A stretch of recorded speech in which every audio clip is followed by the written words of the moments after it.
Alright, let's get straight to it. If you've come across Ezone Global while hunting for deals online, stop and listen up. I've spent hours digging through reviews, official records, and consumer complaints from early 2026, and honestly, the signs aren't just bad, they're flashing red. First, let's talk ratings. Ezone Global's main sites, like ezoneglobals.com and ezoneglobal.us, are dragging along with Trustpilot scores barely above a 2 out of 5. And what are people saying? Missing orders, customer service that never responds, and products that never show up. Some reviewers go as far as calling Ezone Global a scammer place, with serious allegations, like employees' credit cards being used without their consent. That's next-level shady.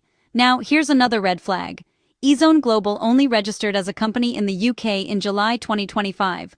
No track record, no reputation to lean on. That's a classic move for fly-by-night scams.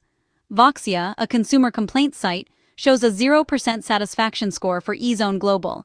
0. And all those flashy deals you see for stuff like RTX graphics cards or PS5s at crazy low prices. Yeah, they're a total bait. Community forums have called out these tactics before. If it looks too good to be true, it probably is. But don't get confused. There's Ezone distribution in the UK, which is legit, and a real Ezone entertainment spot in Toronto. Neither are linked to this scammy operation. Bottom line, do not, and I repeat, do not give your personal or financial info to ezoneglobals.com or ezoneglobal.us. If you've already ordered, contact your bank right now and start a dispute. Stay smart, stay safe, and always check those reviews before you click buy.